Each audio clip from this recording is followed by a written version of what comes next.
Un momentito, por favor. Voy a darle las claves de la semana anterior.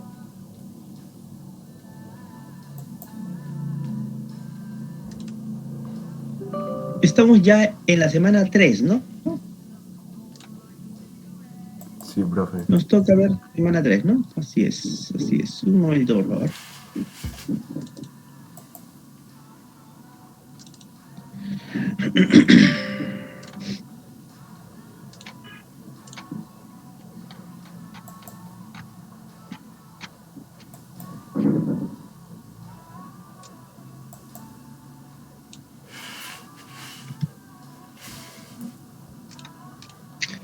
En el chat estoy dejando las claves de la semana anterior para que ustedes puedan corroborar con sus respuestas.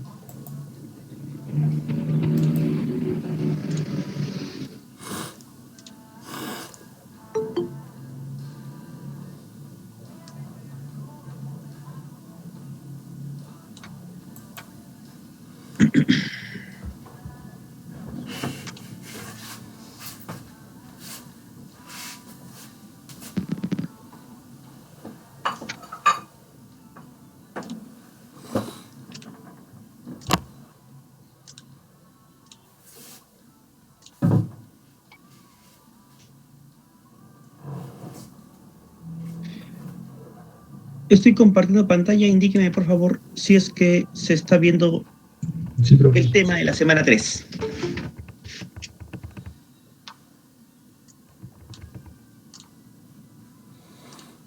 ¿Se ve?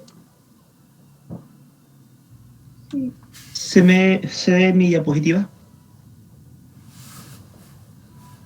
Sí, profe, sí se ve. Sí, listo. Entonces comencemos.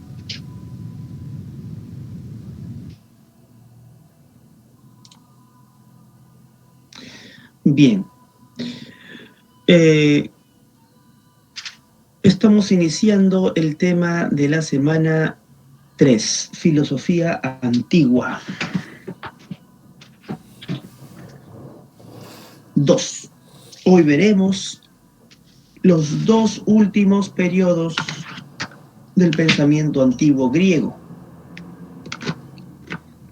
Veremos el periodo ontológico y el periodo helenístico romano. Del periodo ontológico abordaremos las filosofías de Platón y Aristóteles,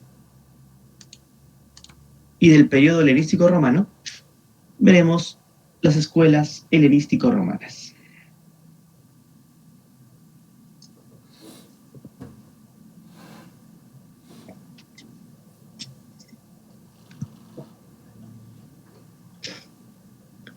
El periodo ontológico o sistemático se desarrolla en el siglo 5 y 4 a.C. en Atenas. Aquí se van a forjar los principales sistemas filosóficos de la antigüedad. Se entiende por sistema a un conjunto de teorías, todas estas articuladas bajo una teoría común. Y esta teoría común, esta teoría base, es una teoría sobre el ser de las cosas. Por eso también se le conoce como periodo ontológico. Si bien es cierto que Parménides es el iniciador de lo que ahora conocemos como ontología, el estudio del ser, serán Platón y Aristóteles los que van a desarrollar toda una explicación cabal, contundente, ¿no? Férrea, muy lógica, muy coherente, ¿no? De la realidad, que pretenda abarcar toda la realidad, ¿no? Los principales representantes pues, de este periodo, como les indiqué, son Platón y Aristóteles.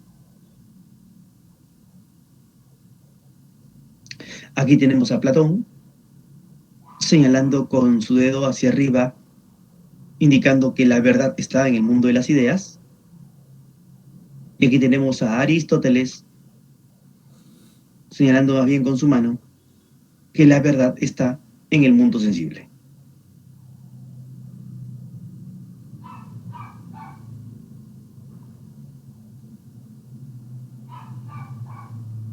Hablemos de Platón, filósofo que nace en el 427 y muere en el 347 a.C. Su verdadero nombre fue Aristócles. Fue discípulo de Sócrates y maestro de Aristóteles. Fundó la Academia, la primera escuela filosófica más influyente de la antigüedad. Duró cerca de 8 siglos. Escribió en forma de diálogo para reivindicar a Sócrates, su maestro, ya que, como ustedes deben recordar, Sócrates filosofaba dialogando. ¿No? En Platón se pueden hallar, aparte de las influencias de Heráclito y también de Sócrates, influencias tanto de Parménides y de Pitágoras. Su filosofía será constituida como la base para el pensamiento posterior, ¿no? Va a influir notablemente en el pensamiento occidental. Mucho de Platón, mucho del pensamiento platónico, todavía en cierto modo tenemos en nuestro ideario y en nuestro pensamiento. Que no lo sepamos es una cosa muy distinta. Nuestra cultura está embadurnada con muchas de las ideas que otrora Platón había defendido.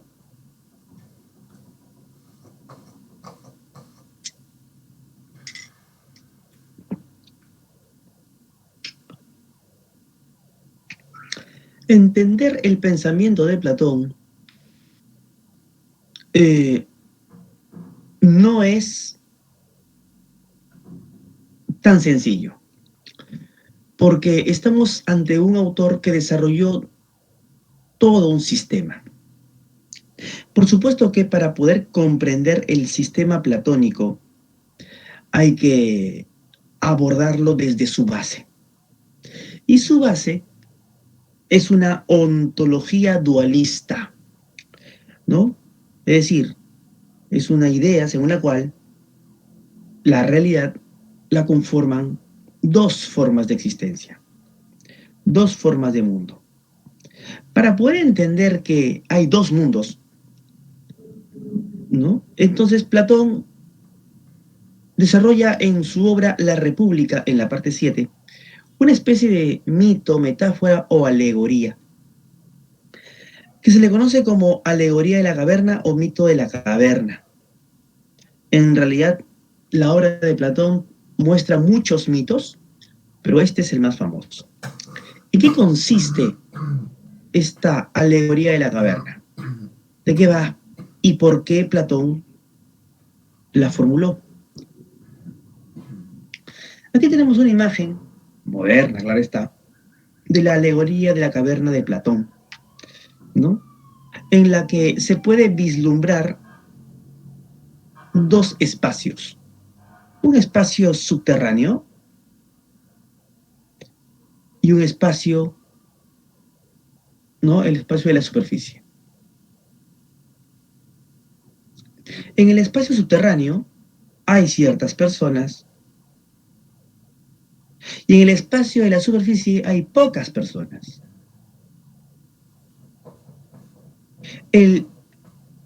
La narración de la alegoría de la caverna es más o menos así. Voy a obviar los detalles. Ustedes, si gustan, pueden verlo luego en internet, ¿no? Hay muchas explicaciones sobre esto. Cuenta Platón lo siguiente, ¿no? Imagina una caverna muy oscura y profunda, en cuyo interior se encuentran ciertas personas que se hallan amarradas, encadenadas, de tal manera que no pueden mirar hacia atrás, ni levantarse, ni pararse. Esas personas han estado allí desde siempre, desde que han nacido. Están mirando el fondo de la caverna y lo que ven son sombras. Sombras de objetos que están detrás de ellos y más allá de ellos un fogón. Como estas sombras son lo único que han visto en toda su vida, entonces piensan que estas sombras es la verdadera realidad, porque es con las que han tenido experiencia durante toda su existencia. Recuerda que estos señores están allí desde el nacimiento. De pronto, uno de ellos logra escapar y asciende por el camino hasta la superficie. En un primer momento, queda enceguecido por la luz del sol, ya que había siempre estado en una caverna oscura. Pero al cabo de unos minutos puede ver. Y lo que ve es un mundo que se parece un poco al mundo que había estado mirando en la caverna. Ve, por ejemplo, jarrones. En la caverna también había visto una cosa muy parecida a un jarrón. Ve aves. En la caverna también había visto unas cosas parecidas a un ave. Ve árboles, ¿no? Verde, brillosos, bellos. Pero también en la caverna, recuerda, había estado viendo algo parecido a un árbol. Y así. Se da cuenta entonces que si puede ver todo eso es porque la luz del sol se lo permite. Y el mundo que está viendo aquí arriba es un mundo bello. Se da cuenta que muy pocos han logrado esto, observar esto.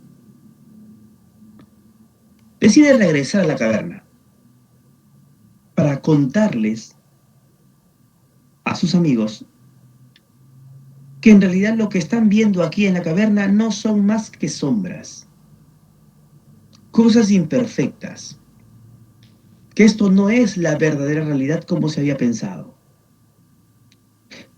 que la verdadera realidad se halla en la superficie y que él conoce el camino cómo llegar. Comprenderás que estas personas que siempre han vivido aquí en la caverna no le creen. Piensan que está loco al hablar de que hay un mundo mejor que este, un mundo perfecto, un mundo, ¿no? En la superficie. Esta alegoría de la caverna, ¿no? Repito, si ustedes quieren verla, hay imágenes, ¿no? Relatos, videos, ¿no? O si quieren leerla, también está ahí, tal y como Platón lo contó. Está en internet, lo pueden encontrar en internet. Manifiesta, como les había indicado, la existencia de dos realidades. Una realidad oscura, cavernosa, aparente, ¿no? Que aparenta verdadera, ¿no? A eso me refiero, ¿no? Y una realidad, la realidad de la superficie, la realidad de las cosas verdaderas, ¿no? Del verdadero mundo, al que tan solo una persona, muy pocas personas logran acceder, y esta persona es el filósofo, dice Platón, que es el que logra conocer la verdad. Pero tiene un afán educador, por eso regresa a educar a aquellos que todavía se mantienen en la ignorancia. Por supuesto que no le creen porque estaría atentando contra el status quo. Para poder entender mejor esta alegoría, entonces hemos de pasar a lo siguiente.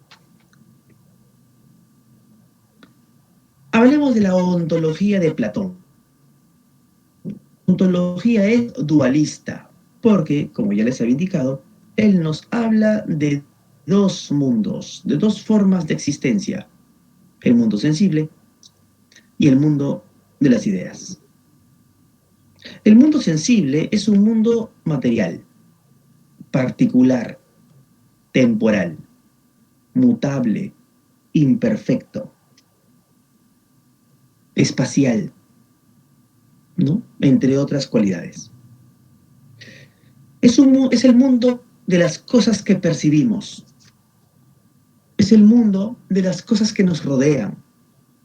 Es un mundo de las cosas que tocamos, olemos, vemos. Es el mundo material.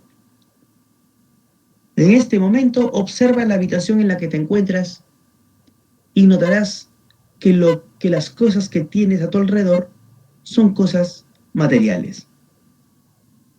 Son cosas de este mundo.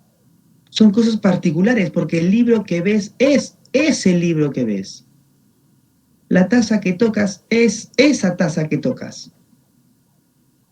Los sentidos perciben conocimiento particular.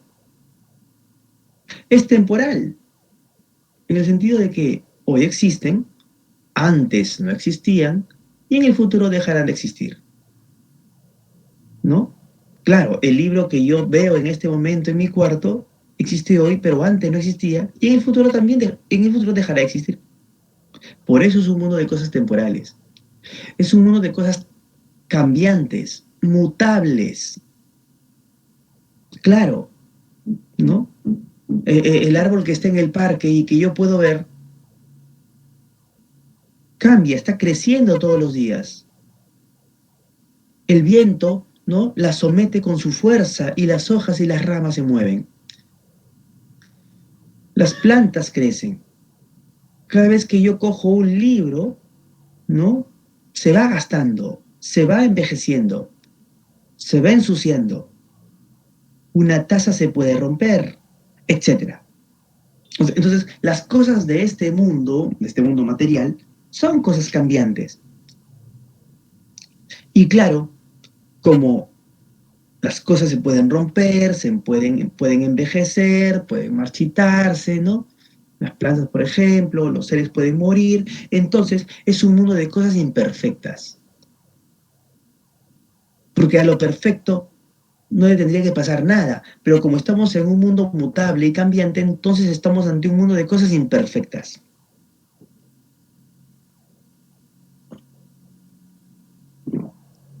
Difícil, pues, es decir, que el lapicero que tienes en la mano es el lapicero perfecto, ¿no? O que la puerta que está en tu habitación es la puerta perfecta, ¿no? Etcétera. Entonces, creo que con estos ejemplos te podrás percatar de que estamos, pues, ante un mundo de cosas materiales, un mundo de cosas sensoriales o sensibles. Creo que no hay mucho que decir más respecto del mundo sensible, ya que es algo intuitivo que se entiende rápidamente. Ahora bien, les pregunto a ustedes lo siguiente. ¿El círculo que en este momento estoy dibujando es un círculo material o es un círculo ideal? Me podrían responder, por favor, pero en el micro. No escriban en el chat porque no lo puedo leer en este momento, ¿no? Es ideal, profe. ¿Ideal me dicen? Yo para el ¿Sí? es ideal. ¿Ideal? ¿Sí? ¿Sí? ¿Ideal? Listo. No, es material. ¿Por qué? Porque lo estás mirando. Porque estás usando tus sentidos para darte cuenta que eso es un círculo.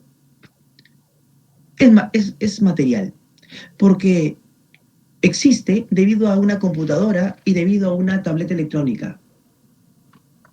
Existe porque yo lo acabo de hacer. Antes no existía, ahora existe y ahora ya no existe. ¿Se comprendió? Entonces, es un círculo material porque pues reposa o necesita de objetos materiales como una computadora, una tablet, ¿no? Es un objeto particular porque era ese círculo con sus detalles, ¿no? Es temporal porque antes no existía, luego existió y ahora ya no existe. Es mutable porque yo pude haber corregido ciertos errores, ¿no? No lo hice, pero pude haber corregido porque habrán dado cuenta que tampoco era un círculo perfecto, era un círculo imperfecto. Dime. No sería ideal porque, ¿cómo se llama? O sea, tú tienes la noción de que existe el círculo, por eso lo estás planteando o lo estás dibujando. Ajá, has dado con un detalle importante, porque tienes la noción. Yo tengo la noción de lo que es un círculo, la noción o la idea, ¿no? De lo que tendría que ser un círculo. Y esa noción o idea yo la traté de plasmar aquí. Pero yo no te pregunté por la noción que tengo yo del círculo. Pregunté por este círculo que está aquí. Y este círculo ya no es una noción, ¿verdad? ¿Se comprende? Este círculo que está aquí, dibujado, ya no es una noción de círculo que yo tenga. La noción del círculo o la idea círculo está en mi mente. Y con toda seguridad es la misma idea o noción de círculo que tú tienes. Porque si yo te pido que dibujes un círculo en este momento con un lápiz o un lapicero en un papel, ¿no? Lo vas a hacer y se va a parecer mucho a este círculo que yo he hecho. Se va a parecer, pero no va a ser igual. ¿Se comprendió? Porque será tu círculo particular. ¿Se comprendió? Porque también será un círculo imperfecto como el mío, el que tú dibujes. Porque será también un círculo mutable. Porque antes no existía, cuando lo dibujas existirá y después lo borrará seguramente y dejará de existir. Porque es un círculo material el que tú dibujes, porque estará no dibujado en un papel y con un lápiz. Por lo tanto, el círculo que tú dibujes y el círculo que yo he dibujado no es más que un círculo material, un círculo que pertenece al mundo sensible porque yo lo estoy mirando. Pero ¿cómo es que yo he dibujado ese círculo? Su compañero lo ha dicho bien, porque tengo la noción de lo que es un círculo. Y cuando tú dibujes un círculo, lo harás porque tienes la noción de lo que es un círculo. Lo interesante es que esa noción es racional, no es material. ¿Se comprendió? Es racional porque tu razón lo evoca, ¿no? Para poder dibujar ese círculo. Si yo veo cosas circulares como una llanta, una moneda o a la luna, es porque tengo la noción de lo que es un círculo y reconozco que esos objetos tienen forma circular. Esa noción es racional. Repito, y es la misma noción que tenemos nosotros. Todos. No es que tú tengas tu noción de círculo y yo tenga mi noción de círculo y tengan sus diferencias, ¿no? ¿No? Es la misma noción de círculo. Por eso, en tanto que es la misma noción de círculo, la que tú y yo tenemos, esa noción nos permitirá dibujar todos los círculos habidos y por haber. Nos podemos dibujar círculos particulares, ¿no? Yo puedo dibujar otro círculo, mira, ahí está, con la misma noción de círculo que yo tengo, ¿no? Más grande, más pequeño. Y ni uno de estos se van a parecer, aun si yo usase un compás, porque son círculos particulares. Pero como podrás comprender, si yo puedo dibujar estos círculos, es porque tengo la noción de círculo que es racional, que es universal, porque yo puedo reconocer a estos círculos, a los círculos que existen, que existieron y que existirán. Por eso es la noción de círculo o la idea círculo es universal, pues. Me permite entender todo objeto circular.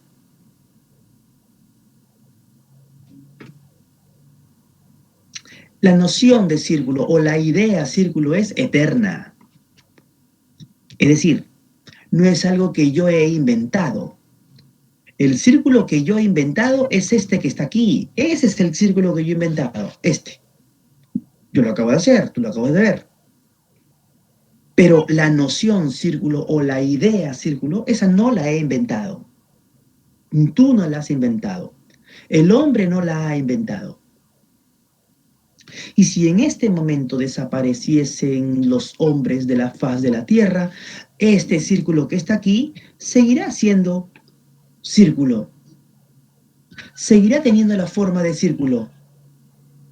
Aun si nadie dijese que es un círculo, solo de menos.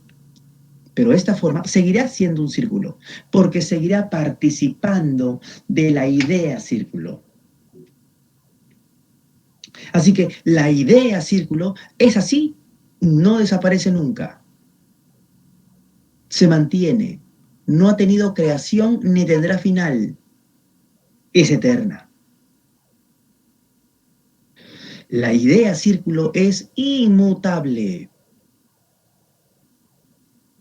La idea círculo es inmutable, no cambia. Los que cambian son estos círculos. Yo puedo borrar uno de ellos y volverlo a hacer, o corregir los detalles al equivocarme en unos trazos, ¿no? Estos círculos sí son cambiantes, los puedo corregir, pero la idea círculo, no, es inmutable. Porque imagínate que de pronto la idea círculo cambiase. Entonces yo ya no podría decirte que estos son círculos, ya que si yo puedo decir que estos son círculos es porque tengo la noción o idea de círculo. Pero si la idea círculo cambiase, ya no podría reconocerlos como círculos. Por eso son inmutables. Y al ser inmutable, al no cambiar, es perfecta, ¿no? La idea círculo tiene todo para poder nosotros identificar los círculos existentes en el mundo, ¿no? O las formas circulares, para ser más preciso. Entonces, la idea círculo es racional, universal, eterna, inmutable, perfecta. La idea círculo no ocupa un lugar en el espacio, no ocupa un lugar en el tiempo. La idea círculo es única, porque es la misma que tú y yo pensamos. Así que Platón dirá, bueno, hay dos mundos, pues. Un mundo en donde se encuentran los objetos circulares o los dibujos circulares, y otro mundo en donde se encuentra la idea círculo. Así, como este círculo que tú estás viendo tuvo por causa el círculo ideal, del mismo modo, ¿no? En otras cosas también podemos decir lo mismo. Piensa en este momento, de repente, del objeto que tengas cercano a ti. De repente hay un libro por ahí, cerca de donde estás. Piensa. Así como reconoces que esto es un círculo, reconoces también que el objeto que está cerca de ti es un libro. Y ese libro es material, es ese libro particular, es temporal, antes no existía, ahora existe, en el futuro seguramente dejará de existir, es un libro mutable, cambiante, se desgasta, ¿no? ¿No? Es un libro imperfecto justamente porque cambia. Entonces, ese libro que tienes en la mano, que tienes cerca de ti, es un libro sensible. Pero ¿cómo has podido tú identificar que ese objeto es un libro? Porque tienes la noción de lo que tendría que ser un libro. Así como tuviste la noción de lo que tiene que ser un círculo para reconocer a este círculo, de igualmente tienes la noción o idea de lo que tendría que ser un libro. Esa noción o idea no se ve, no se toca, se piensa. Esa noción o idea es racional, es universal, eterna, es mutable, es perfecta, por las mismas razones que explicamos en relación al círculo.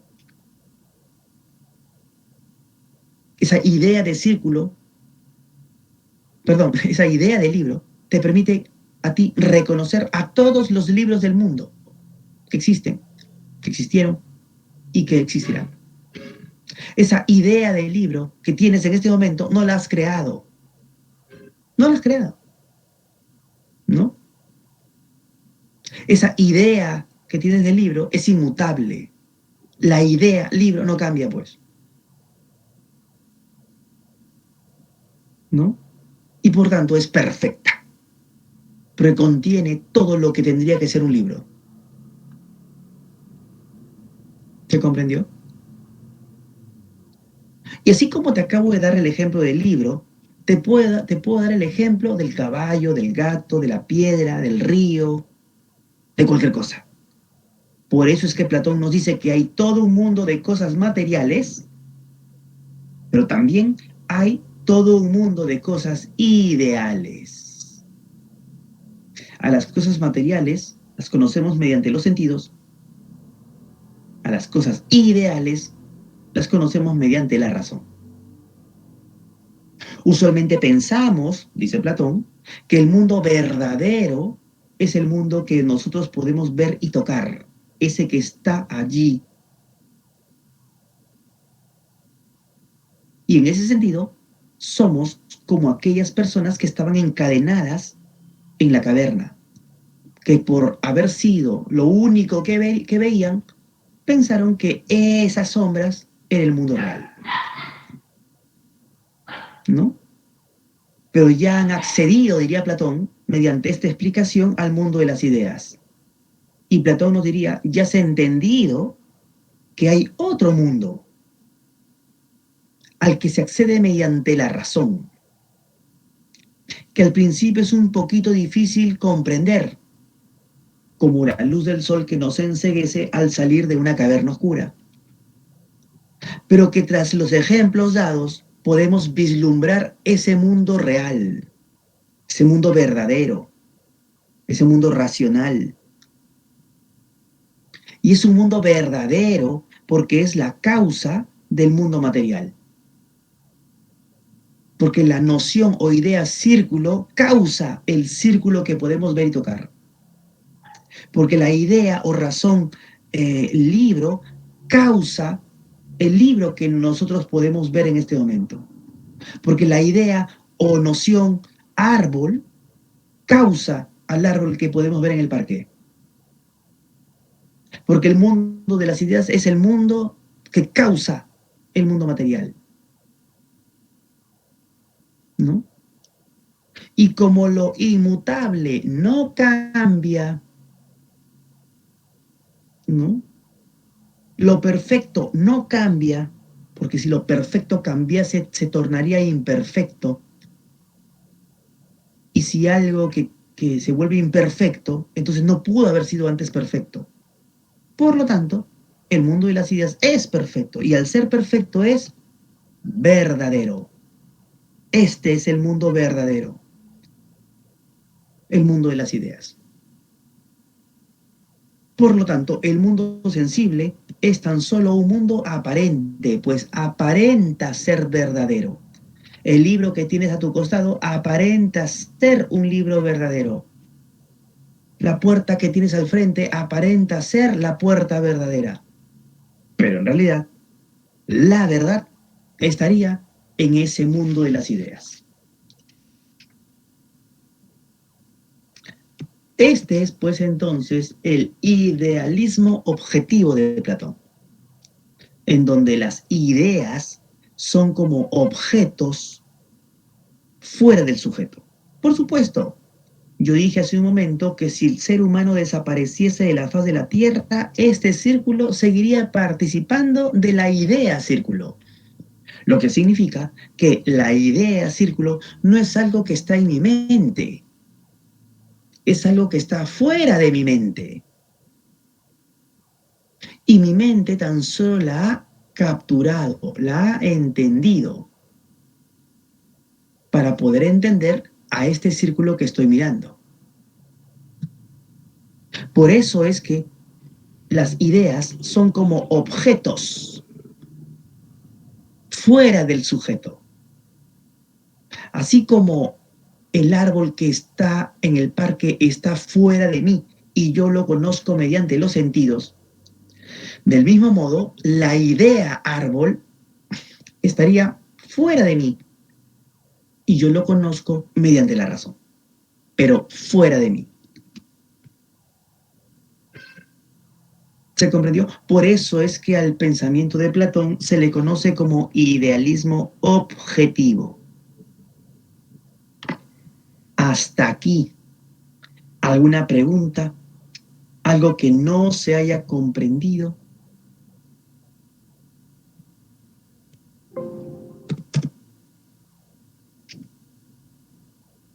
No hay ningún comentario en el chat. Ninguna de mi parte, profesor. Todo bien, profesor. Profe, disculpe, ¿y cómo lo tomaron las personas desde entonces a tal idea? Ah, Una buena pregunta, ¿no? Claro, ¿no? O sea, Platón viene aquí y nos dice, oye, ¿sabes qué? Hay dos mundos, ¿no? Y nos da toda su explicación, ¿no? Y no solamente eso, ¿no? Sino que nos dice que el mundo que nosotros hemos pensado que siempre fue real, este mundo material, en realidad no lo es, ¿no? Eso es lo que está diciendo Platón. Que hemos estado totalmente engañados. Eso es lo que nos está diciendo Platón. Entonces, obviamente, la gente no se queda tranquila, pues, ¿no? ¿No? La gente, oye, Platón, ¿qué te pasa, no? ¿De qué estás hablando? Platón era muy consciente que su idea, ¿no? Sus ideas, ¿no? Esta teoría, no era fácil de digerir, ¿no? Mucha gente podrá decir, ay, ay, ay, sí, tienes razón, pero no te creo, ¿no? ¿No? Ya te entendí, pero no te creo, ¿no? Pero es que no se trata de creencias, porque como aquí te habrás podido percatar, en ningún momento Platón te ha dicho que creas que el mundo existe, el mundo de las ideas existe. No, Platón está usando su raciocinio y está argumentando de por qué el mundo de las ideas tiene necesariamente que existir. ¿Y cómo comenzó su argumento? Bueno, comenzó hablándonos de algo obvio, ¿no? Comenzó hablándonos del mundo material, de ese mundo que está ahí en nosotros, de ese mundo que nos rodea. Por eso yo les dije, ¿no? Miren el libro que está ahí al costadito de ustedes, miren la puerta que está ahí en tu habitación. De eso vamos a hablar, ¿no? Y esa puerta que está ahí, ese libro que está ahí, es material, es particular, es temporal, y creo que todos estaríamos de acuerdo con eso. Y a partir de haber estado de acuerdo con, ¿no? con lo que hemos dicho del mundo sensible, dimos el paso hacia el mundo de las ideas, ¿no? Entonces, Platón está usando el raciocinio. En ningún momento nos dice que creamos lo que nos dice, porque esto no es religión. En religión, si te dice cree.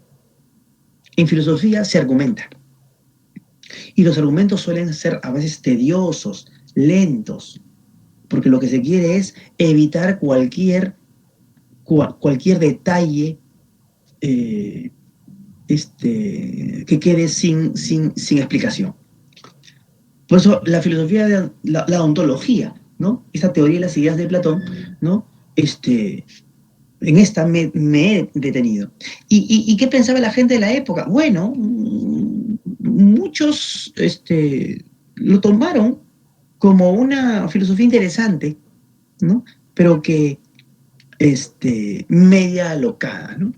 En el sentido de que, bueno, puede ser muy racional, pero nadie en su sano juicio, pues, aceptaría de buenas a primeras la idea de que existe otro mundo, ¿no? Y que el libro que estoy viendo no es el libro verdadero, sino un aparente libro, ¿no? Y sin embargo, a pesar de eso, Platón tuvo muchos discípulos. En su escuela se escribieron mucha gente y su filosofía influenció en todo el pensamiento occidental. ¿Por qué influenció en el pensamiento occidental? Bueno, se lo debemos mucho al cristianismo. El cristianismo estuvo de acuerdo con esta teoría de Platón, ¿no? El mundo sensible es este mundo material creado por Dios y el mundo de las ideas es el paraíso eterno. El paraíso eterno. Ese es el mundo verdadero. El cristianismo nos cuenta justamente eso. Así que el cristianismo nos dice la verdad, ¿no? Entonces, y hay toda una filosofía que se desarrolla en base a esto, ¿no? Pero la base está en el pensamiento platónico, ¿no? Por supuesto que Platón no conoció el cristianismo, ¿no? Él no era cristiano, el cristianismo todavía apareció 5 siglos después de Platón, ¿no? Pero las bases de lo que luego será el cristianismo se encuentran en la filosofía platónica. Entonces, el platonismo, bueno, influenció durante Occidente, durante milenios, justamente por el auge de la religión cristiana. Si tenemos una idea de que estamos aquí en este mundo, pero cuando muramos nuestra alma se irá al paraíso con Dios y los ángeles, bueno, estamos siendo platónicos, pues, ¿no? Estamos hablando de dos mundos. Aunque no lo hayamos reparado, estaríamos hablando de dos mundos. Y es justamente el pensamiento platónico, ¿no? Eso. Los griegos no lo entendieron muy fácil, pero nosotros sí lo podemos entender un poquito más fácil, ¿no? 2000 años después, obviamente, de esta influencia. Así es. Bien, jóvenes, pero como les indiqué, el pensamiento de Platón es una ontología y un sistema, ¿no? Y como les indiqué, pues un sistema es un conjunto de teorías armónicas entre sí, basados en una ontología. Esta es la ontología de Platón que acabo de explicar, así que vayamos a las otras teorías.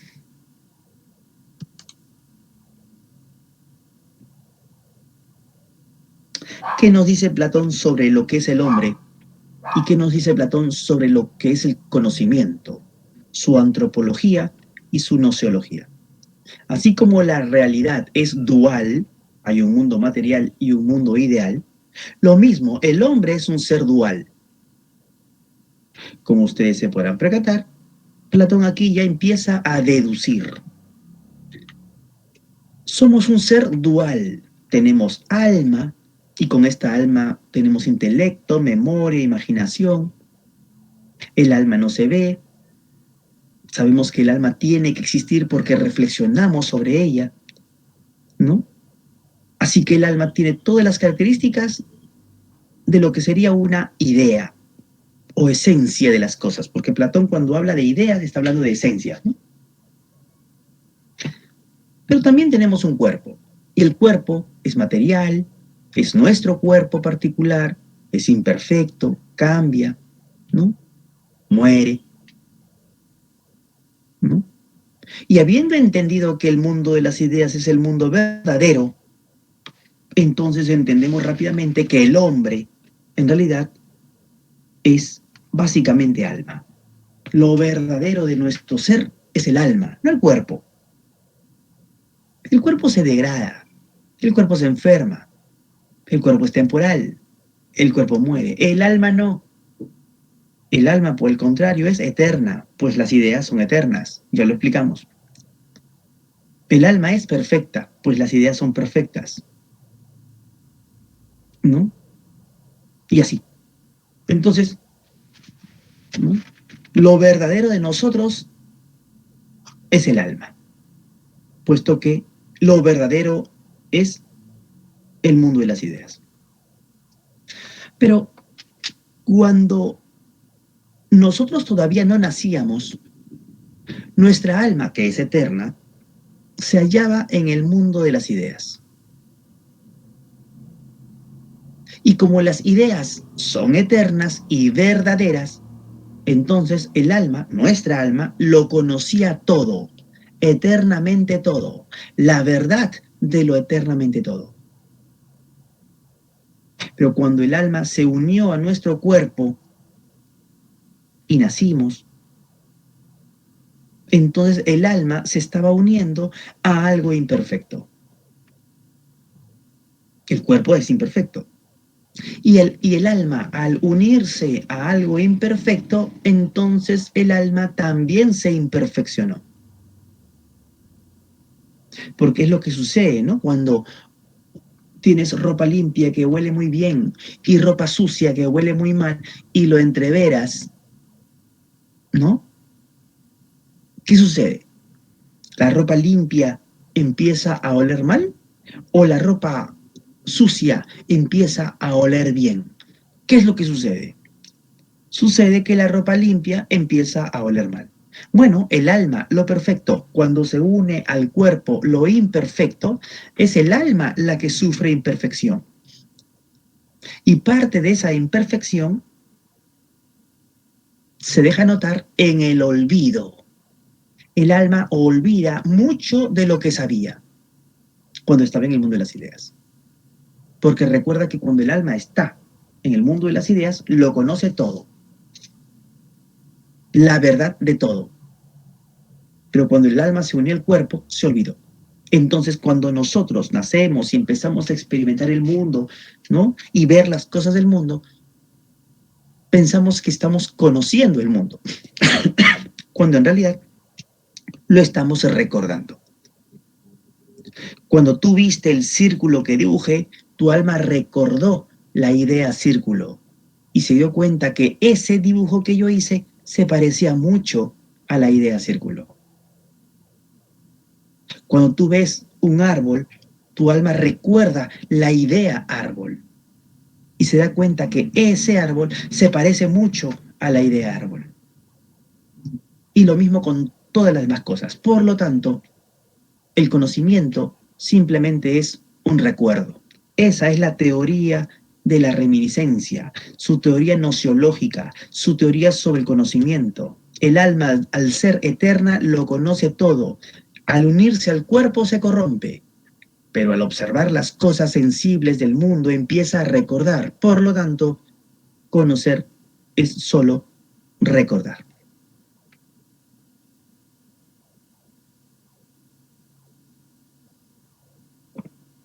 ¿Qué significa eso? Que nuestras almas, antes que nosotros existiésemos, ya se conocían, ¿no? Eso te está diciendo Platón, pues, ¿no? Nuestras almas, tú y yo, ya nos conocíamos. ¿Dónde? En el mundo de las ideas, porque nuestras almas son eternas. Luego nacimos y cada uno se colocó en un cuerpo particular. Nos imperfeccionamos por la unión con el cuerpo y nos olvidamos de que nos conocíamos. De pronto, ¿no? Comenzó la sesión, comenzó el ciclo, yo me presenté como tu profesor de filosofía, tú me ves mediante la pantalla y me conociste. ¿Pero en realidad me conociste? No, dice Platón, me recordaste. ¿Se comprendió? Esa es la teoría del conocimiento o nociología de Platón.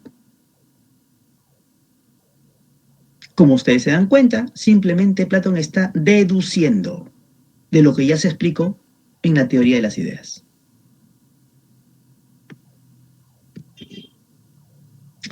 ¿Qué nos dice sobre ética, psicología y política? Porque todo esto se deduce de lo que ya hemos dicho.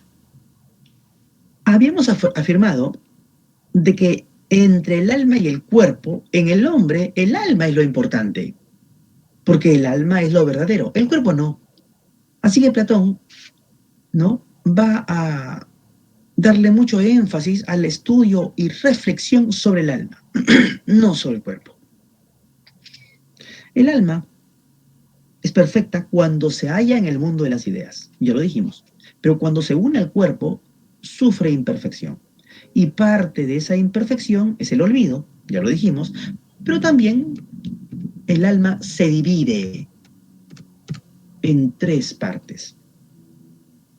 Alma racional, que es el alma de la inteligencia, del raciocinio, del pensamiento, y que debemos educar a esa alma para que sea prudente y sabia. Luego tenemos el alma irascible, es el alma de la fortaleza de ánimo, del valor, de la decisión, y que tenemos que educar para que esta alma sea fuerte. Y finalmente el alma apetitiva o concupiscible. Es el alma de los instintos, de las pasiones, de los sentimientos, de las emociones. Y tenemos que educar a esta alma, ¿no?, para que sea atemperada, para que logre la templanza. Una vez que habremos nosotros en nuestros actos logrado estas tres virtudes, prudencia, fortaleza y templanza, aparecerá una cuarta virtud, la justicia, como armonizadora de nuestras acciones, ¿no? Y seremos personas éticas, personas moralmente correctas, psicológicamente cuerdas, ¿no? Seremos personas probas, personas ejemplares. Pero así como el alma tiene esta división tripartita, también el Estado, dice Platón, tiene esa división tripartita. Tenemos a los gobernantes, que son el alma racional del Estado y deben lograr la prudencia y la sabiduría para que gobiernen bien. tenemos a los guardianes, ¿no? Que son los que cuidan el Estado, que lo protegen, que velan por el orden interno y externo y deben ser fuertes y valientes. Y finalmente tenemos al pueblo llano, ¿no? Que en la época de Platón eran los artesanos y productores, básicamente, pescadores, agricultores, pero nosotros ya digamos que la gama es mayor, ¿no? El pueblo llano, ¿no?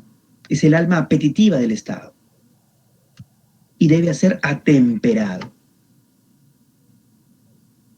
¿no? Cuando se logre en un Estado estas tres virtudes en sus tres partes sociales, lograremos una armonía y una justicia.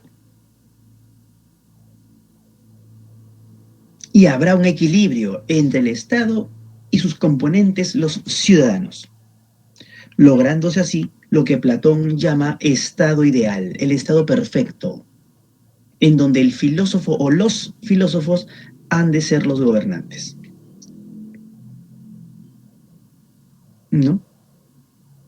Todo el pensamiento platónico, si bien nace en una ontología, llega a una filosofía política, porque el interés platónico es político, básicamente político, ¿no? El cómo lograr el bienestar social. Bien, jóvenes, esto pues entonces es el sistema platónico, que como ustedes se han podido dar cuenta, nos dice mucho sobre ética, psicología, nosología, política, entre otros, todos estos basados en una ontología, ¿no? En una ontología dualista. Bien, hasta aquí. ¿Alguna pregunta?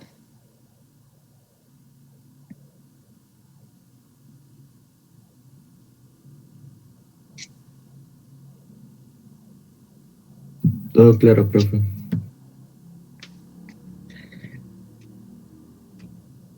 ¿No hay preguntas?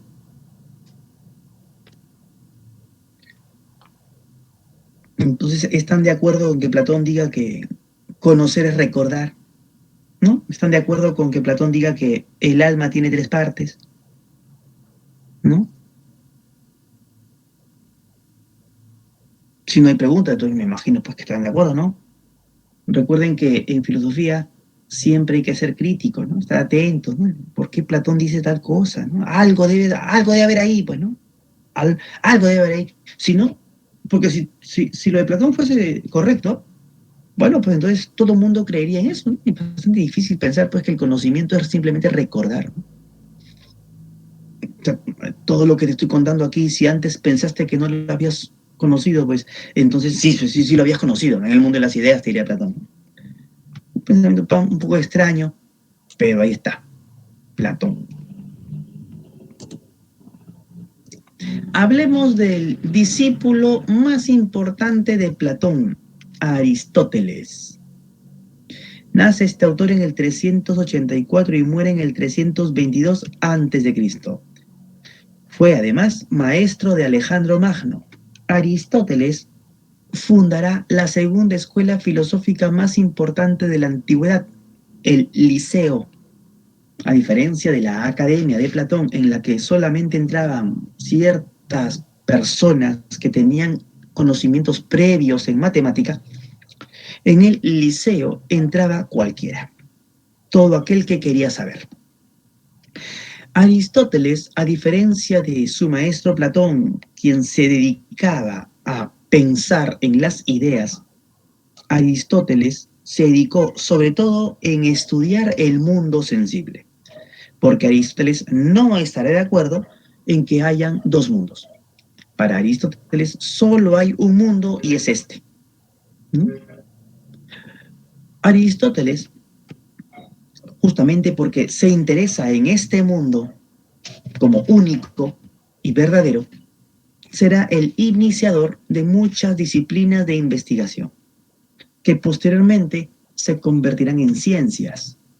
Él es iniciador de los estudios de biología, zoología, anatomía y anatomía comparadas, embriología, meteorología, lógica, psicología, taxonomía, estudios constitucionales, ¿no? Entre otros. Además,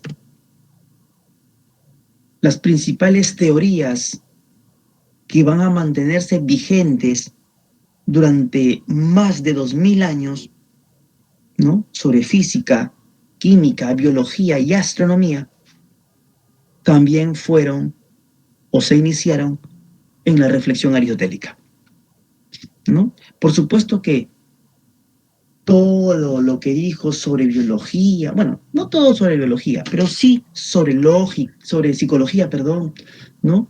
Sobre física, sobre química, sobre astronomía, todo eso ya hoy está caduco, ¿no?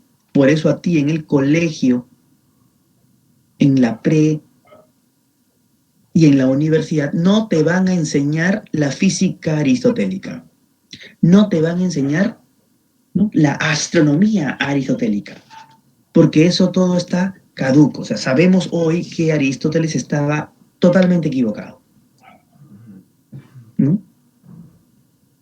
Pero eso no es tan importante como comprenderás. Lo importante es que influenció por 2000 años. Que una persona haya sido el iniciador de todas estas ramas del saber. Es interesante. No obstante, en relación a su metafísica, digamos que todavía se mantiene vigente en virtud de su discusión. Porque todavía en todas las universidades del mundo se discute la metafísica aristotélica, todavía. Así que no podemos decir que su metafísica está caduca. La palabra metafísica proviene de dos voces griegas, meta, que significa más allá, y physis, que significa naturaleza. Por lo tanto, metafísica significa lo que está más allá de la naturaleza, lo que está más allá de lo sensible. Por eso, para Aristóteles, la metafísica es la ciencia de los primeros principios y primeras causas de las cosas. Es lo que Aristóteles llamó filosofía primera. Estudia la esencia de las cosas, el ser de las cosas. Pero a diferencia de Platón, que decía que el ser de las cosas es dual, tal y como ya hemos explicado, y a diferencia de Parménides, que decía que el ser de las cosas es único, también tal y como ya hemos explicado en una clase anterior, para Aristóteles el ser de las cosas se puede decir de muchos modos. Y uno de los principales modos del ser es como sustancia, el ser como sustancia. Eso significa que cada cosa existente, nos dice Aristóteles, tiene varias formas de entender su ser. El libro que tienes ahí cerca tiene varias formas de entender su ser. Y una de esas formas es el ser como sustancia. ¿Qué es la sustancia? La sustancia es el ser de las cosas que permite que las cosas sean lo que son. Pongamos el ejemplo de una manzana. Imagínate que tú tienes una manzana en tus manos. Ya, buenos días. Esa manzana, dice Aristóteles, es una sustancia que se puede entender de dos maneras, como sustancia primera y como sustancia segunda. La sustancia primera nos permite comprender ese objeto tal y como el objeto es, ese objeto particular que te estás tocando en tus manos. Imaginémonos, repito, que tienes una manzana en tus manos, entonces tú estarías tocando esa manzana, individual, concreta, esa manzana que tiene cualidades particulares, accidentes, esa manzana que es roja, esa manzana que es redondeada, esa manzana que tiene determinado peso, etc. Esa es la sustancia primera, el objeto particular. Pero también podemos entender que esa manzana es una manzana por su sustancia segunda. La sustancia segunda hace referencia al género. El género es universal. El género nos permite entender a todas las manzanas del mundo. a partir del ejemplo de la manzana que estás teniendo en tus manos. El género es la esencia de las cosas, ¿no? Entonces, en esa manzana se halla la sustancia primera y la sustancia segunda, ¿no? De tal manera que cuando yo me como la manzana, desaparece la sustancia primera, desaparece la manzana individual y concreta, pero no la sustancia segunda, porque la sustancia segunda hace referencia al género, y con el género manzana yo puedo entender a otras manzanas existentes. Así que si me como una manzana, solo desaparece su sustancia primera, pero no su sustancia segunda. Platón nos hablaba de que las ideas se mantienen tras las cosas materiales. Así que Aristóteles, cuando dice sustancia segunda, está también pensando, en cierto modo, en esas ideas en las que pensaba Platón. Pero a diferencia de Platón, en la que las ideas o esencias de las cosas se hallan fuera de las cosas, en un mundo de ideas, para Aristóteles, la esencia de las cosas, es decir, la sustancia segunda, se halla en el mismo objeto. Así que Aristóteles no necesitó de hablarnos de dos mundos. Por eso Aristóteles no está de acuerdo con Platón en que haya dos mundos. La esencia de las cosas está en las cosas mismas. Cada cosa tiene su esencia, ¿no?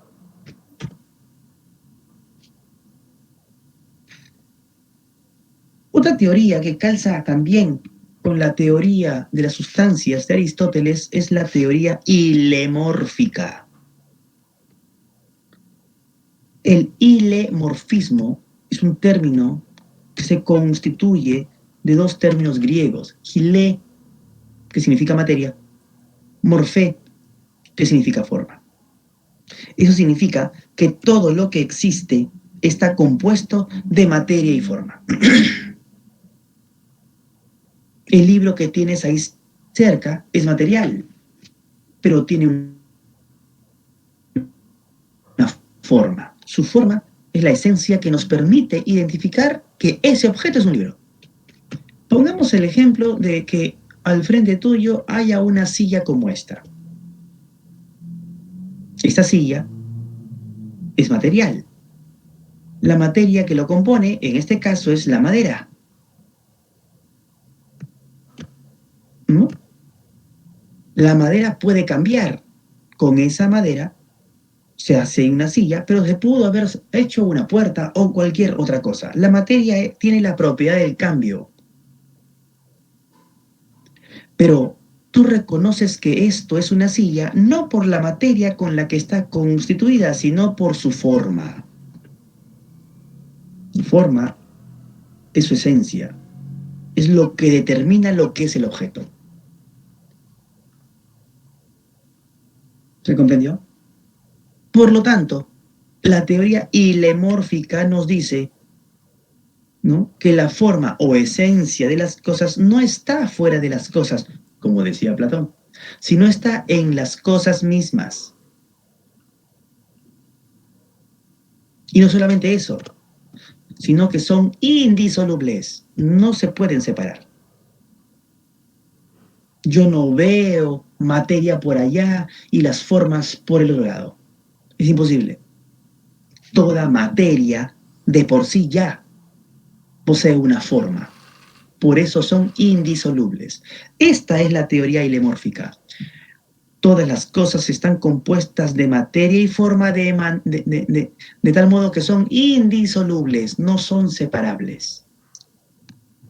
Platón, recuerda, nos hablaba de todo un mundo material y todo un mundo ideal o esencial o de formas. Es lo mismo, ¿eh? Para Platón. Forma, esencia, idea es lo mismo. Platón separaba. Aristóteles nos dice, no se puede separar. Repito, por eso Aristóteles no estaba de acuerdo con que haya dos mundos.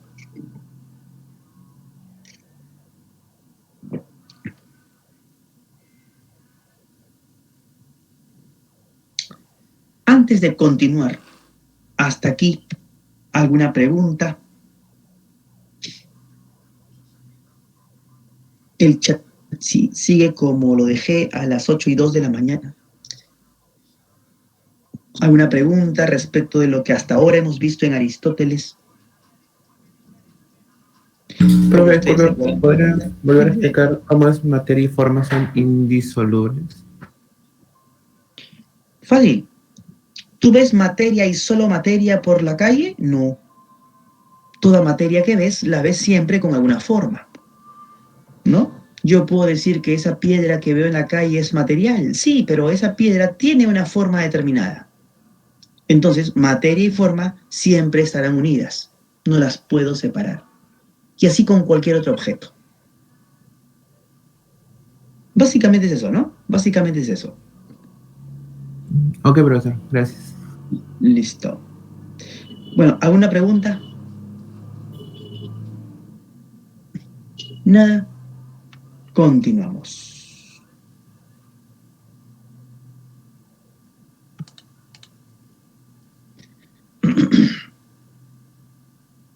Recordarán ustedes que aproximadamente 2 siglos atrás,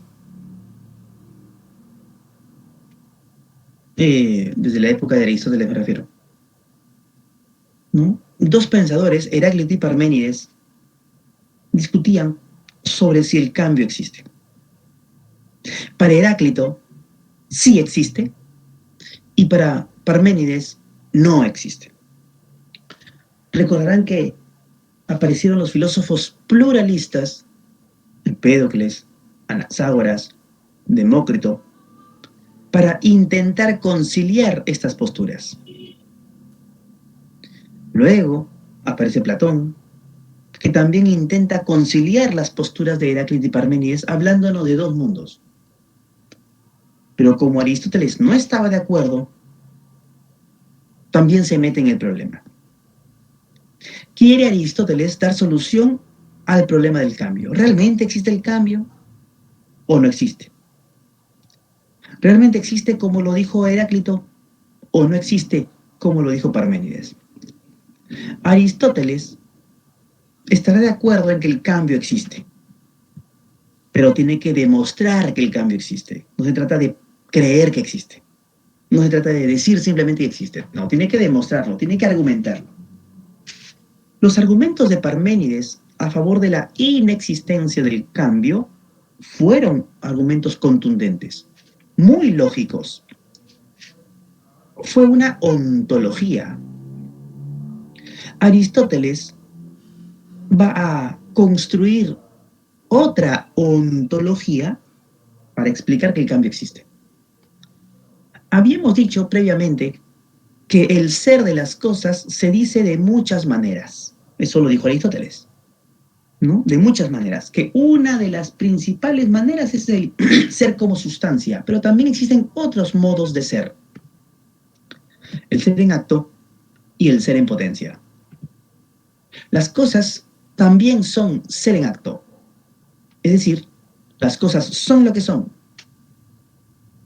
Pero también las cosas son ser en potencia.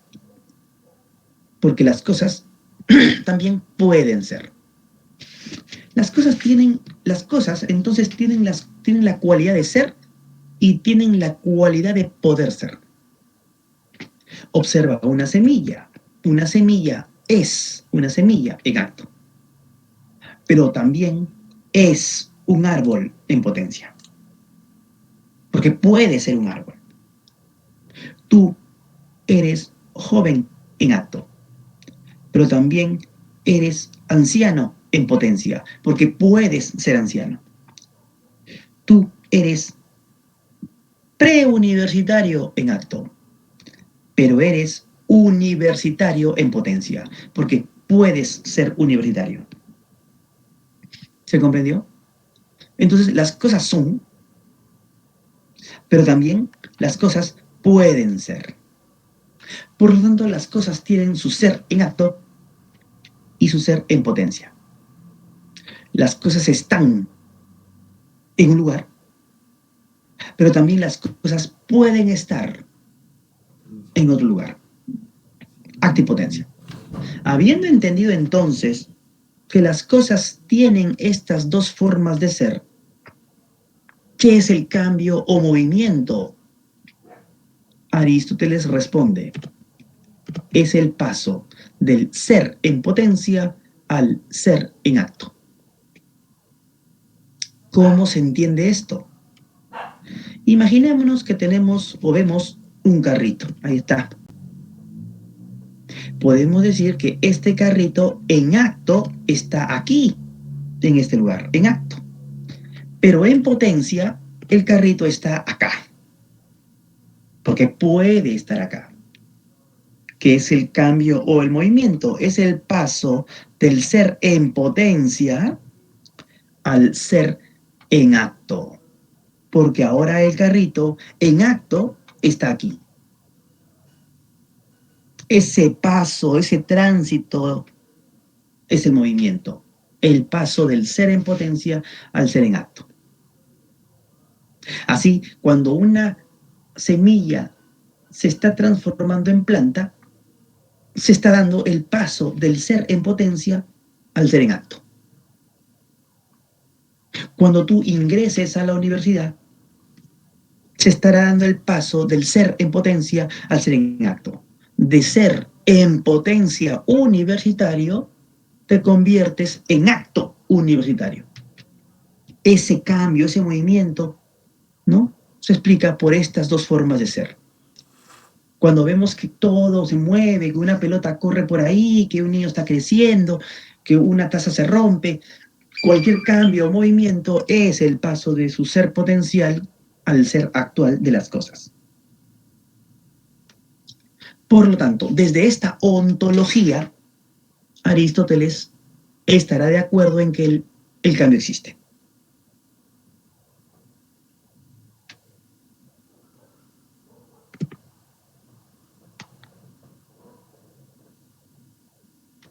Aristóteles también se mete en el problema del origen de las cosas. Y él nos va a decir que las cosas tienen su origen en 4 causas. Pongamos el ejemplo de una guitarra.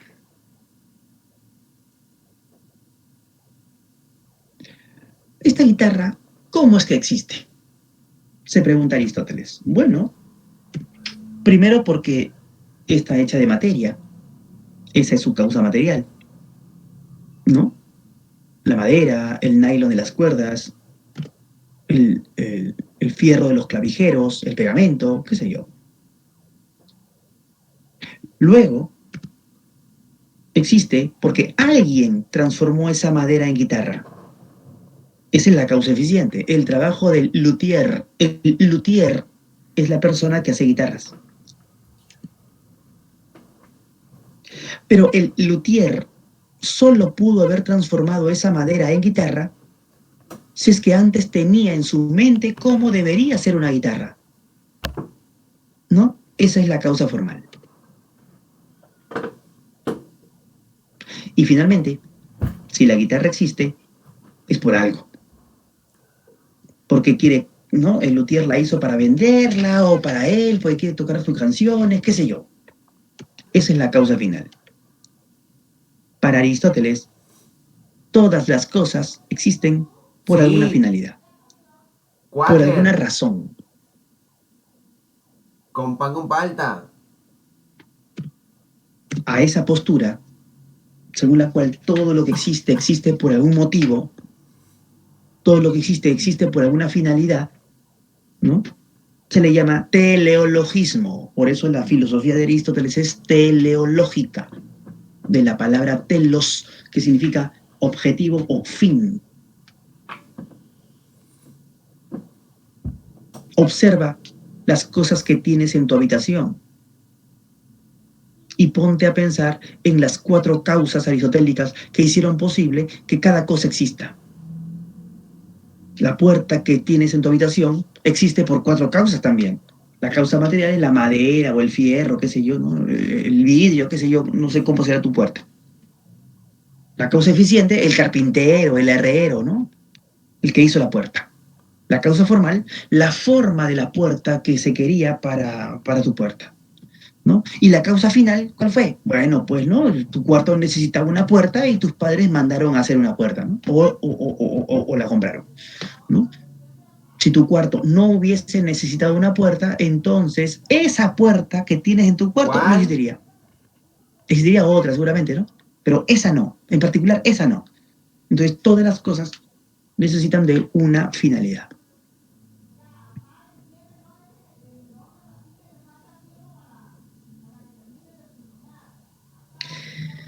Y finalmente, en Aristóteles, la teoría del alma.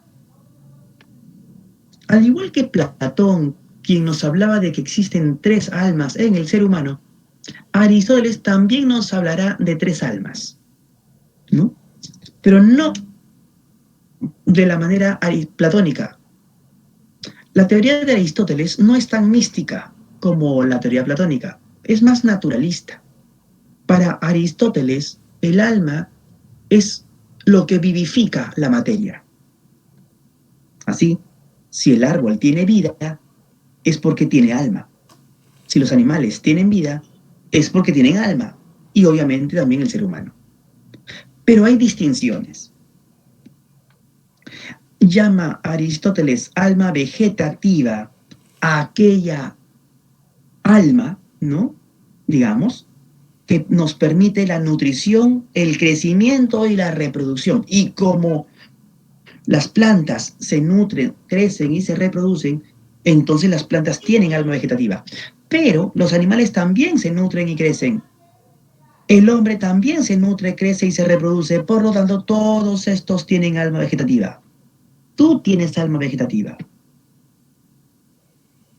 ¿no? Cuando tú estás comiendo y te nutres, cuando tú estás creciendo, ¿no? Está funcionando tu alma vegetativa. Aquella fuerza de la naturaleza que te permite todo eso. Eso te dirá Aristóteles. Pero también existe otro tipo de alma, el alma sensitiva. Esta ya no lo poseen las plantas, porque las plantas no sienten, decía Aristóteles. Las plantas no se mueven, ¿no? No caminan, no corren. El alma sensitiva es el alma que permite a los seres correr, caminar, moverse, sentir. Y eso solo lo pueden tener los animales y los hombres. Pero existe otro tipo de alma, que es el alma racional. El de la imaginación, el intelecto, el pensamiento. Y esta tan solo la posee el ser humano. Así que mientras que las plantas solo poseen alma vegetativa, los animales solo poseen el alma sensitiva y vegetativa, el hombre posee las 3, alma racional, alma sensitiva y alma vegetativa. Por eso, para Aristóteles, el hombre es un animal racional. Pertenece a la naturaleza, y por eso es animal, pero lo distingue su capacidad de raciocinio. Bien, hasta aquí hemos concluido con Aristóteles, ¿no? ¿Alguna pregunta?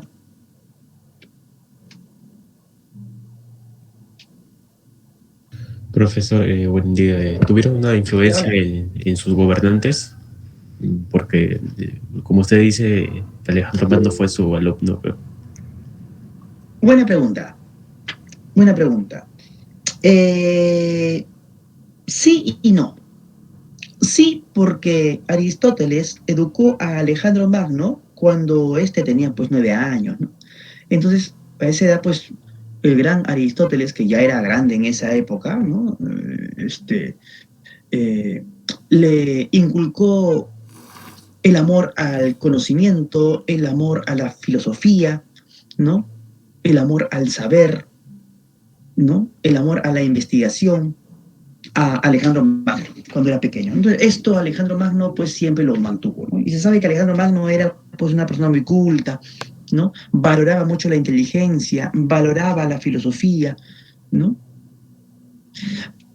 Ya, por ese lado se puede decir que sí influenció, pero por otro lado no, porque Aristóteles pensaba que los griegos eran la mejor cultura, ¿no? Que toda otra cultura simplemente eran bárbaros, ¿no?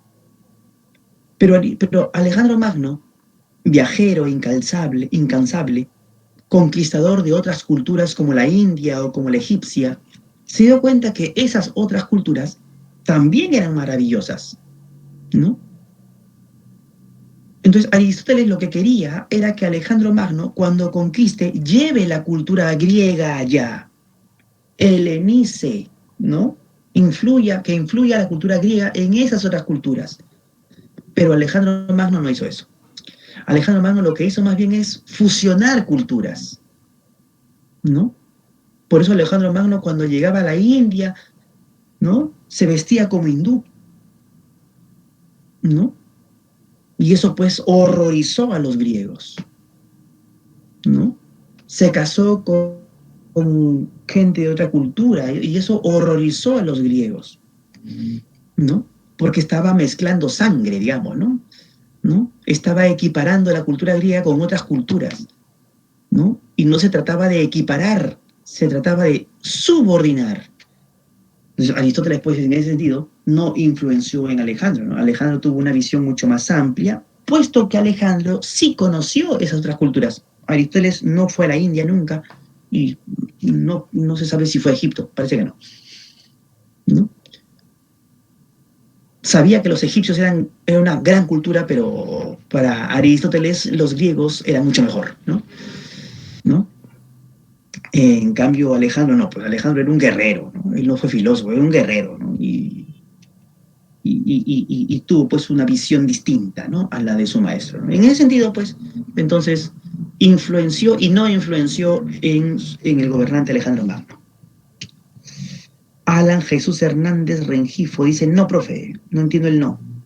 André Caballero Tirado dice, odiaba a las otras culturas o razas, o solo los percibían como gente enferma. Ni lo uno ni lo otro, André, ¿no? Aristóteles no odiaba a las otras culturas o razas, no las odiaba, las consideraba inferiores simplemente, ¿no? Frente a los griegos, ¿no? Frente a los griegos, que los griegos pues habían desarrollado una cultura, habían desarrollado el conocimiento, habían desarrollado la filosofía, ¿no? Y si bien los egipcios e hindúes, por ejemplo, habían también desarrollado grandes conocimientos, ¿no? En el fondo eran conocimientos dispares. En cambio, los griegos habían desarrollado conocimiento ya más ordenado, más sistemático, más científico, como podríamos llamarlo hoy, ¿no? Entonces, Aristóteles se dio cuenta de eso, ¿no? ¿No? Entonces, pero no los odiaba, por el contrario, los admiraba, pero eran inferiores, ¿no? Los admiraba, pero eran inferiores, ¿no? Digamos, los admiraba, pero eran raros, por decirlo de una manera, ¿no? ¿No? O solo percibían como gente enferma. No, tampoco los percibía como gente enferma, ¿no? No, en absoluto. Así que, así es. Bien. Bueno, vamos a continuar entonces, ¿no? Hemos concluido y hemos dictado, pues, ¿no? Hemos hablado sobre los dos principales representantes del pensamiento ontológico, del periodo ontológico, pero falta un periodo más, el periodo helenístico romano. Este periodo se desarrolla, es el más extenso, desde el siglo IV antes de Cristo hasta el siglo IV después de Cristo. Es decir, estamos hablando de una época de 8 siglos aproximadamente. Fue una época de conflictos sociales y culturales, ¿no? Se debilita la visión social colectivista del hombre para alcanzar el bienestar, ¿no? Todavía se pensaba en la época de Platón, de Aristóteles, de Sócrates, ¿no? Que el hombre puede lograr la felicidad y el bienestar en sociedad, ¿no? De tal manera que si la sociedad era armónica, justa, ordenada, allí, en esa sociedad, el hombre lograba su bienestar, su felicidad, ¿no? Pero en este periodo, que hoy llamamos helenístico romano, ya no hay esa paz ni esa armonía en Grecia. Aquí estamos en una época de conflictos, de guerra, de caos, de desorden. Así que La visión colectivista del hombre, según la cual a partir de la sociedad el hombre puede ser feliz, cae, ¿no? Cae. Y empiezan a aparecer otras filosofías de corte más individualista que van a enseñar que el hombre puede lograr la felicidad al margen de su sociedad. La sociedad puede estar cayéndose a pedazos. La sociedad puede ser corrupta, desordenada, caótica. Y sin embargo, el hombre puede ser feliz. Hay una visión individualista entonces, y eso es lo que van a enseñar estas escuelas filosóficas. Debes comprender que en un mundo de caos y de guerra, a los filósofos les importa ya muy poco estar pensando en el ser o si el movimiento existe o no existe. En una época de caos, a los filósofos lo que les interesa es cómo puedo ser feliz, ¿no? Bien, entonces eso es lo que van a enseñarnos estas escuelas filosóficas. El cinismo, de la voz kinos, que significa perro. Quínicos es un adverbio que significa a lo perro o perrunamente. De quínicos aparece cínico ya en castellanizado. El fundador del cinismo fue Antístenes, discípulo de Sócrates, pero el máximo representante de esta escuela fue Diógenes de Sinope. Para el cinismo, el hombre debe vivir de acuerdo a su propia naturaleza. El hombre pertenece a la naturaleza, ¿no? Y solo en ella puede lograr su bienestar y su felicidad, ¿no? Por eso es que el hombre no debe reprimirse por la presión social. En la sociedad, a partir de ciertas convenciones, se nos reprime los deseos sensuales, pero también los intelectuales, ¿no? También los intelectuales. Entonces, lo que se tiene que hacer es alejarse, rechazar, criticar las convenciones sociales. ¿Cuáles son las convenciones sociales? Aquellas instituciones que existen no en la naturaleza, sino solo en la sociedad. La ciencia, la iglesia, la religión, la moral, la política, ¿no? Todo eso, la filosofía, ¿no? Todo eso no es natural, porque en la naturaleza no existe la ciencia, bueno, en la naturaleza no existe la religión, en la naturaleza no existe la moral, ¿no? Entonces todo eso es invento social. Y como el hombre es un ser de la naturaleza, entonces debe alejarse de todo aquello que no pertenece a la naturaleza. Además, debe intentar poseer lo mínimo indispensable para vivir. Sigamos el ejemplo del perro, por ejemplo, ¿no? Dicen los cínicos, el perro es feliz con un poco de comida, con un huequito donde dormir, ¿no? Y punto, ¿no? Un poquito de cariño por aquí, punto, se acabó.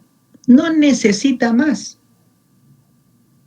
Y creo que todos hemos visto a los perros, como felices son cuando se les hace un poquito de cariño, un poquito de comida, ¿no?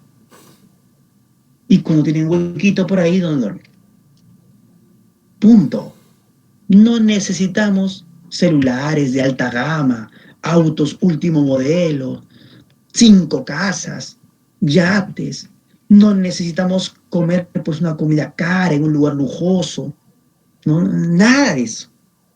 Si quieres ser feliz, si quieres ser verdaderamente feliz, si quieres darte lujos, bueno, pues no. Pero si tienes tu celular de alta gama, ¿no?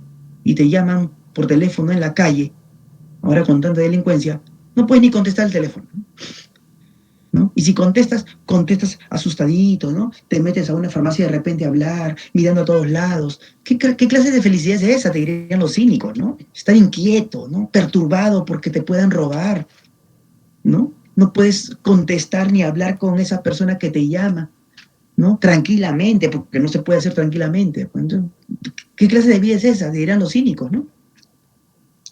¿Se comprendió? Me imagino pues que un pensamiento cínico actual te diría, cómprate un celular, sí, pues al día de hoy los celulares son necesarios, pero cómprate un celular barato, pues no eso que cuestan 70 soles, ¿no? Y que lo venden en las Malvinas, ¿no? ¿No? No, en las Malvinas mejor no, porque ahí son celulares robados. Ya, en una tienda que está creo que 70 soles, he visto el otro día uno de los 70 soles. Cómprate ese celular, pues si lo necesitas, te dirían los cínicos, ¿no?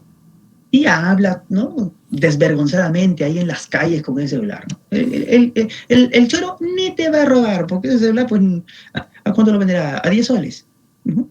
Más le cuesta el susto de robarte y salir corriendo del ratero que los 10 soles que te podría robar, ¿no? Y si te roba, tampoco te va a doler mucho porque solamente costó poquito. Hasta se lo das al choro, ¿no? O sea, con un celular así simple, vas a vivir más feliz, te dirían los cínicos, ¿no? Más tranquilo, ¿no? Vas a poder hablar con quien quieras, en el momento que quieras y donde quieras. Y va a cumplir la misma función que cumple un celular de alta gama.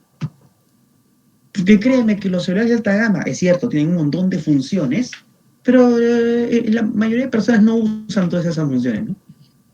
Básicamente usa el celular de alta gama para conversar, mandar mensaje de texto, ¿no?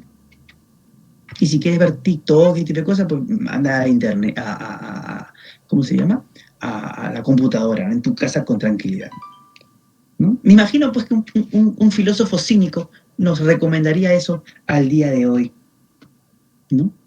Y así, ¿no? Vive con lo mínimo indispensable, pues cuanto menos bienes tengas, más tranquilo vivirás. Diógenes vivía en un barril, como el Chavo del Ocho. Ahí dormía, ¿no?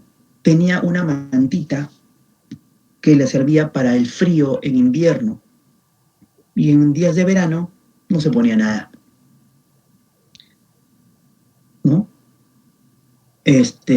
Tenía un bastón para cuando era viejito, que era básicamente una rama de árbol. Y nada más, ¿no? No tenía nada más prácticamente, ¿no? Una bolsita de tela donde cargaba ahí sus pancitos, ¿no? Y cuentan que también tenía un pocillo, una tacita, que le servía para sacar agua del río y tomar. Cuando una vez vio a un niño que recogía agua del río, con sus manos agarró su tacita, que por años la había llevado, y la botó, ¿no? Y cuentan que Diógenes era el más radical, pues, ¿no? Era el más radical. Bien, bueno, esto pues es el cinismo. ¿Qué nos dice el estoicismo? Fundado por Zenón de Sitio. El estoicismo, los primeros filósofos estoicos dicen que se reunían en las puertas de la ciudad. Por eso, estoicismo viene del término stoa, que significa puerta o pórtico. El fundador es Zenón de Sitio y considera que para vivir tranquilo y feliz, el hombre debe vivir de acuerdo a su razón. La razón es algo que no nos la hemos ganado. Es algo que tenemos simplemente por haber nacido. Y con esa razón podemos lograr ser felices, viviendo de acuerdo a la razón, porque termina siendo un acuerdo con el universo, ya que el universo también tiene una razón intrínseca. En todo caso, nuestra razón es una pequeña chispa de la razón del universo, de ese gran logos que ya nos había hablado Heráclito. Y por supuesto que esa razón debe hacer que nosotros no nos distraigamos con las pasiones, con los sentimientos, con las emociones. Tenemos que reprimir, rechazar, arrancar de nuestro ser las pasiones. Porque si nos dejamos llevar por las pasiones y sentimientos en nuestra vida, nos podría ir mal, nos podríamos arrepentir. La razón nos va a indicar que somos seres humanos y tenemos ya un destino determinado, ¿no? Y ese destino es inevitable. En tanto seres humanos, envejeceremos, enfermaremos, moriremos.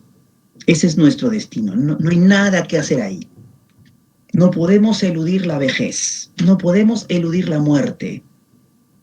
Aceptémosla. Aceptémosla como un destino que puede llegar en cualquier momento, que nos puede llegar a nosotros y que puede llegar a nuestros familiares y amigos en cualquier momento. El error nuestro, decía Zenón y los estoicos, es pensar que nuestras personas más queridas y hasta nosotros mismos moriríamos, sí, pero cuando seamos muy viejitos. Error. Basta observar que eso no sucede. Que no sucede necesariamente, ¿no? Que la muerte puede estar a la vuelta de la esquina. Que la muerte nos sonríe a cada instante y a nosotros no nos queda otra que devolverle la sonrisa. ¿No? Ese es nuestro destino. Y hay que ser hidalgos para aceptar eso. Solamente así podremos lograr un estado de tranquilidad. Grandes filósofos estoicos también fueron Séneca y el emperador griego Marco Aurelio. El epicureísmo, fundado por Epicuro de Samos, tuvo una fuerte influencia del atomismo. Como ustedes recordarán, el atomismo fue desarrollado por Demócrito y decía que todo es átomo. Así que no hay vida después de la muerte, y el epicureísmo nos dirá que si no hay vida después de la muerte, entonces debes tratar de ser feliz aquí, en esta vida, ¿no? Logrando la búsqueda de placeres, pero de manera inteligente, tanto del placer del cuerpo como los placeres del alma. Pero ojo, de manera inteligente, porque los animales también buscan el placer, pero lo hacen de manera desenfrenada. El hombre tiene raciocinio y ese raciocinio debe limitar, controlar la búsqueda de nuestros placeres, pero no rechazarlo, como decían los estoicos. Además, el placer aquí es entendido no como goce o satisfacción, sino como tranquilidad del alma, como no perturbación. Aquel que no se encuentra perturbado, aquel que no se encuentra inquieto, ese alcanzado el bienestar, ¿no? Ni las sensaciones ni el intelecto deben ser perturbados. Debemos lograr pues la ataraxia, ¿no? La tranquilidad del alma. Y finalmente el escepticismo, de la voz griega skeptikoi, que significa observar, analizar, examinar. Fue fundado por Pirrón de la ciudad de Elis. Por eso el escepticismo fue llamado en su primer momento pirronismo. La razón de la intranquilidad y el malestar humano es que busca el conocimiento, pero sabe que no lo puede alcanzar. Y eso se traduce en intranquilidad. Pero debemos saber que jamás lo alcanzaremos, jamás alcanzaremos la verdad, porque los sentidos y la razón se pueden equivocar. Y es imposible saber cuándo se equivocan y cuándo no. Porque alguna vez tú has tenido la experiencia de haber visto algo y finalmente te diste cuenta que no era lo que creíste haber visto. Has tenido la experiencia de razonar sobre algo, ¿no? Y finalmente te diste cuenta que de repente no habías razonado bien. Qué bueno que te diste cuenta. ¿Cuántas veces no te habrás dado cuenta y habrás pasado por cierto lo que siempre fue un error? Por lo tanto, solo tenemos finalmente creencias. La creencia de haber visto bien, la creencia de haber razonado bien, solo creencias. Así que debemos suspender todo juicio, ¿no? Y aceptar que todo lo que se nos dice y todo lo que creemos saber no son más que creencias u opiniones, ¿no? Y así lograremos vivir tranquilos. Bien, jóvenes, aquí entonces nos detenemos, ¿no? Aquí concluimos todo lo que es la filosofía antigua. La próxima semana veremos otra época de la filosofía. ¿Listo? Okay. Dime. No. ¿Cómo? No, quería que pueda poner la diapositiva de epicureísmo, pero ya está rápido el casi, ¿no? Ah, sí, pero lo pueden ver en la grabación. En la grabación lo pueden volver a ver, no hay problema. Listo, nos vemos, cuídense. Y hasta luego, Gracias, profesor. Cuídese. Chao, chao, chao, chao. Les dejo las claves de la semana 2 para aquellos que ingresaron después de haberla dado. Cuídense, cuídense.